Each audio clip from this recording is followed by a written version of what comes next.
Hi, and welcome to Carvers.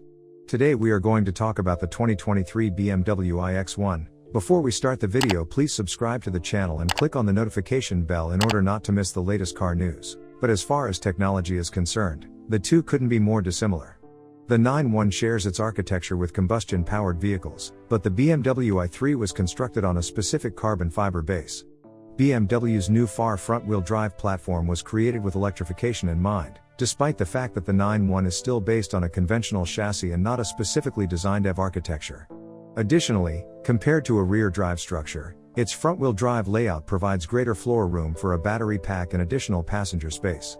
The 9-1 is therefore more suited to EV duty than the i4, even though it may not be as adapted for an electric powertrain as the top-shelf 9, like the M60. The size of the BMW iX1 has undoubtedly increased in comparison to the previous X1 versions.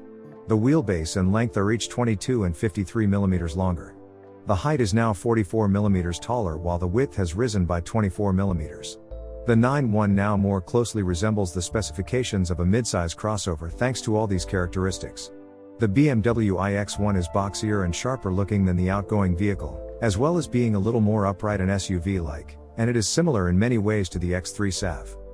Additionally, the kidneys are bigger, leaning slightly forward, and framed by angular headlights and hood creases. Big wheels that can reach 21 inches in diameter from the extras catalog fill out its wheel arches and give it a stylish appearance.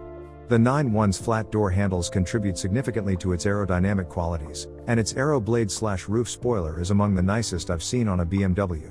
Naturally, it is very functional and provides much needed downforce and improved aerodynamics. BMW claims to be very pleased with its 0.26 drag coefficient.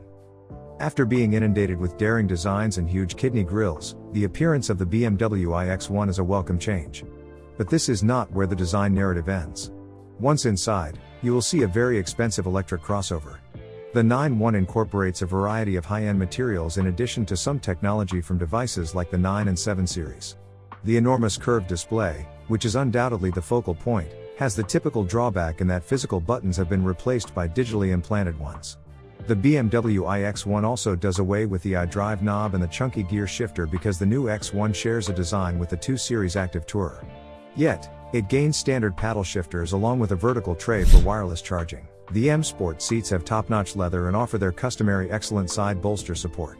Side door handles are not typically something I gush about, but on the BMW X1 and 9-1, they look and feel fantastic.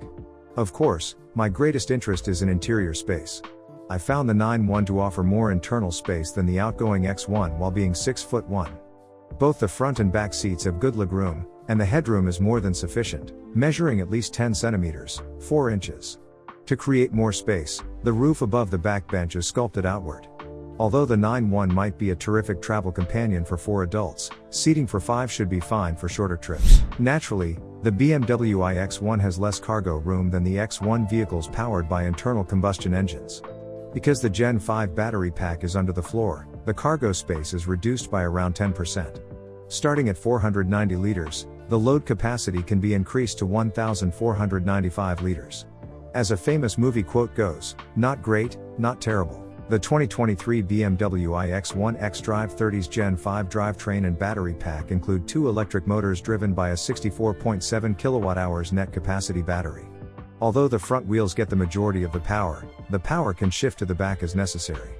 The electric X1 can reach 100 km per hour, 62 miles per hour, in 5.3 seconds thanks to its combined power of 494 Nm of torque and 313 horsepower, 40 of which come from the boost mode. The maximum speed is restricted to 180 km per hour, 111 miles per hour, which maintains efficiency. If BMW iX1 drivers practice one-pedal driving, the brake energy regeneration rate can reach a maximum of 60 kilowatts. The brakes may produce a recovery rate of 140 kilowatts. The BMW engineering team used some of their wizardry to balance out the weight of the battery. In addition to the 8 kilos saved by body weight reductions and the aluminum bonnet, the 865 style wheels are 12 kilos lighter than other wheel options. Accordingly, BMW reports a range of 414 to 440 kilometers, depending on the choice of wheel and tire. Other electric BMW vehicles also use the same charging technology. The AC charging has a rating of 11 kilowatts, 6.5 hours of charging with 22 kilowatts from a wall box, 3:45 hours charging. The 9.1 is charged from 0 to 80% in 29 minutes using DC charging at its maximum capacity of 130 kilowatts.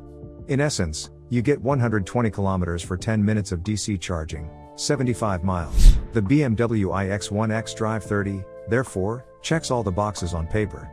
But I was more eager to experience it on the road. As usual, BMW likes to offer a variety of scenarios that represent typical driving situations.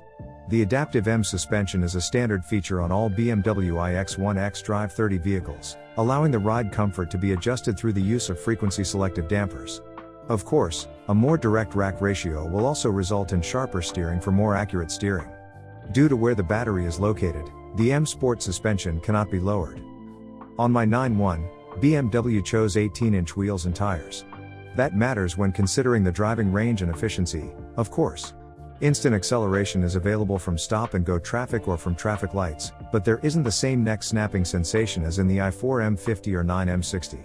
You never feel like the 9.1 needs more than 300 horsepower because of how smoothly the power is delivered. While the car feels incredibly balanced and controlled on the road, the adaptive M suspension excels at absorbing the imperfections in the road. Certainly, the battery pack's location affects that.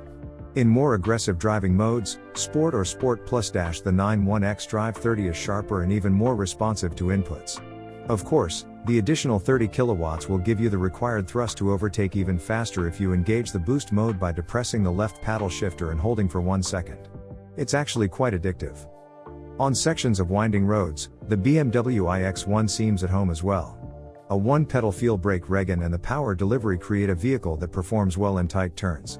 The aggressive one-pedal recuperative mode will automatically apply the brakes for you if you floor the acceleration and then release it.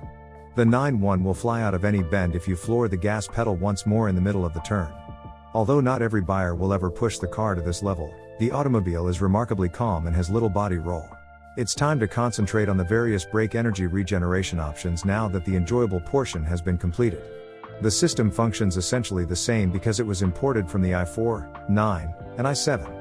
Different levels of regeneration can be enabled by choosing from low, moderate, high, or adaptive settings.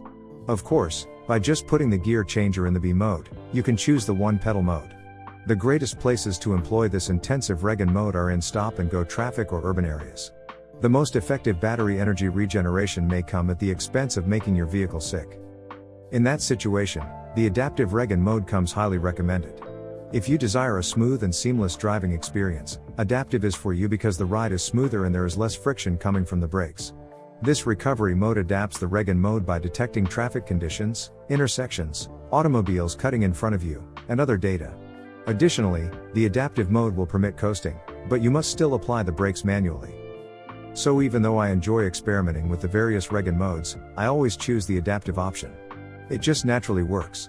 The new e-route is another interesting feature of the BMW iX1. And that's how it functions. The navigation system will automatically include charging stops along the way if the state of charge is inadequate to get the vehicle to the destination. Although I haven't had an opportunity to test this system, BMW promises that it is faultless. Sadly, the journey was not long enough to provide a comprehensive picture of the efficiency. However, given that I drove somewhat spiritedly and at higher than average speeds, the 17.9 kilowatt-hours per 100 kilometers computer figure is actually quite good. The 9.1 is a strong candidate, yet vehicles based on platforms specifically for electric vehicles may outperform it in terms of efficiency. The BMW iX1 may have been a fantastic addition to the US range with the i3 being phased out. Naturally, the 9 is the superior vehicle in all but one area: cost.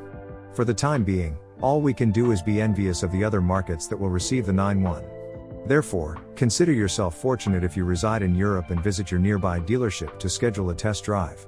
At the very least, the new 2023 BMW iX1 xDrive 30 is worth a test drive. Thanks for watching. Please don't forget to like and subscribe for more following videos.